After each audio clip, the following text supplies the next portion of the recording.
오늘은 폼롤러를 이용한 운동 방법에 대해 알아보기 전에 이 운동을 왜 해야 하는지 그 효과와 폼롤러를 고르는 방법에 대해 소개해 드리도록 하겠습니다.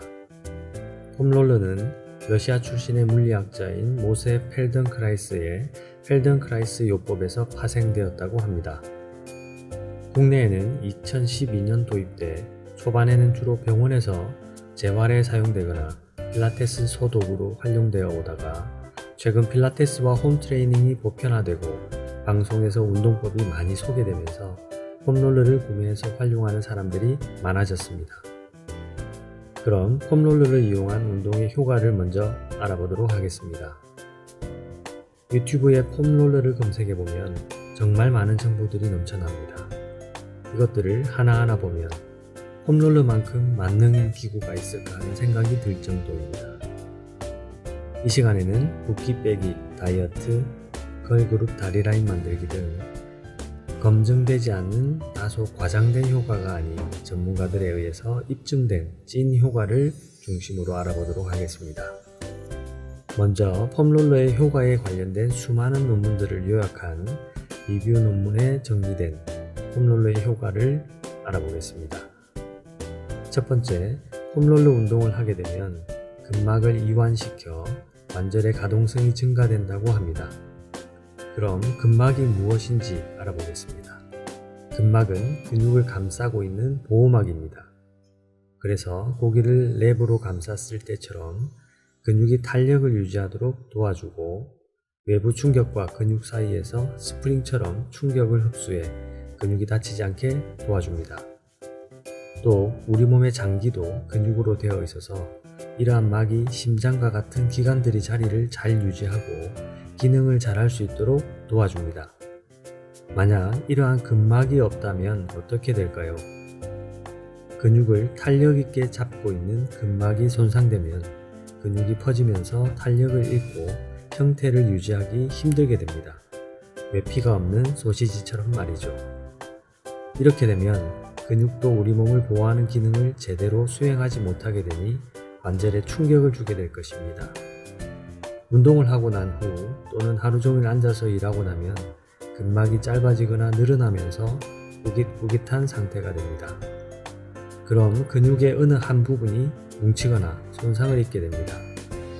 이럴 때 폼롤러로 마사지를 해주면 근막이 평평해지며 긴장했던 근육들이 풀리고 혈액순환이 잘 되면서 통증이 완화되는 것을 느낄 수 있을 겁니다. 그 이유는 근육을 감싸고 있는 근막은 점탄성과 요변성을 가지고 있기 때문에 외부의 압력이나 진동과 같은 자극을 받았을 때 젤과 같은 형태로 바뀌기 때문이라고 합니다. 그렇기 때문에 폼롤러로 근막을 이완시켜 가동 범위를 증대시킨 후 추가적인 스트레칭을 하신다면 스트레칭의 수행 능력도 훨씬 증대될 것입니다. 이런 효과로 인해 운동선수들은 부상 방지와 운동 효과 극대화를 위해서 경기나 훈련 전에 폼롤러로 근막을 이완시켜 관절의 가동 범위를 증대시키고 운동 능력을 강화시키는 것입니다. 다음 두 번째 효과입니다. 고강도 운동 후 폼롤러를 하면 근육통이 줄어들고 근육 회복에 좋다는 것입니다. 이것은 폼롤링으로 혈액순환이 잘 되기 때문에 해당 근육에 산소 공급이 잘 되어 젖산을 제거하고 부종을 감소시키기 때문입니다. 세 번째, 운동 능력에 방해가 되지 않는다는 것입니다. 운동 전에 수행하는 정적인 스트레칭이 운동 능력을 오히려 저하시킬 수 있다는 말을 들어보신 분들도 계실 겁니다. 크로아티아 자그레브 대학 연구팀이 1966년부터 2010년까지 발표된 104편의 관련 연구를 분석한 결과를 2013년에 발표하였는데 고정 자세에서 하는 정지성 스트레칭을 준비 운동으로 시행할 경우 운동 능력이 오히려 감소하는 것으로 나타났다고 합니다. 정적 스트레칭은 근육 유연성을 향상시키기는 하지만 근육과 관절의 지지력을 떨어뜨려서 오히려 일반적인 근력과 순간적인 힘을 내는 능력을 모두 감소시킨다는 것입니다. 그리고 만일 이런 스트레칭을 90초 이상 지속할 경우 근력 저하가 더 현저히 나타난다고 밝혔으며 또한 2014년 미국 텍사스의 한 대학 연구팀에 논문에서는 웨이트 트레이닝 운동 시에도 정적 스트레칭으로 인한 운동 능력 감소가 나타났다고 발표하였습니다. 이러한 이유로 정적 스트레칭은 운동 전보다 운동 후에 해주는 것이 보편화가 되었는데요. 그래서 이와 같이 운동 전 폼롤러 스트레칭이 운동 능력을 저하시키는지에 대한 연구들이 많이 이루어지게 되었습니다.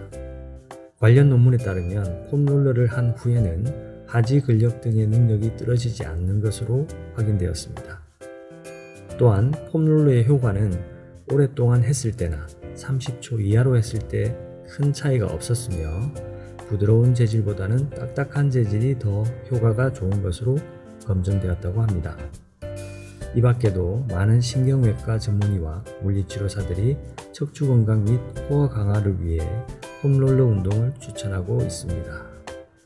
전문의들은 폼롤러 위에 누워서 체중으로 압력을 가하면 척추의 극돌기가 정렬되어 자연스러운 교정 효과도 있으며 또한 이렇게 누워서 균형을 잡는 것만으로도 코어 근육의 많은 개입을 이끌어낼 수 있다고 합니다.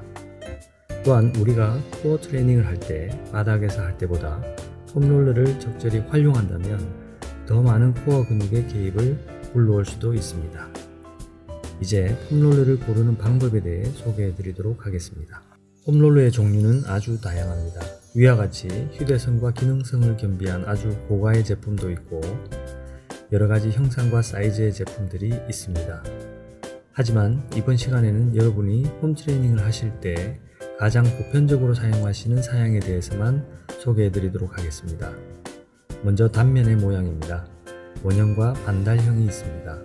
반달형은 구르지 않기 때문에 안정적이라는 장점은 있지만 롤링이 되지 않으니 근막 이완 효과가 떨어져서 균형 감각이 심각하게 없는 경우가 아니라면 원형 폼롤러를 권장합니다. 다음은 폼롤러의 길이입니다. 일반적으로 90, 60, 45cm 사양이 주를 이룹니다. 폼롤러 위에 누워서 척추 정렬을 하거나 끝단에 목을 걸치고 후두근을 마사지할 때나 천장관절과 장요근 스트레칭과 같은 동작 시 롤러의 끝단을 잡고 동작을 수행하는 것이 안정적이기 때문에 길이는 90cm 사양이 가장 적당하고 지름은 가장 일반적인 15cm 사양을 선택하는 것이 좋습니다. 다만 지름 15cm 사양이 높다거나 불안함을 느끼시는 분들은 10cm 사양도 있으니 참조하시기 바랍니다. 마지막으로 폼롤러의 강도입니다.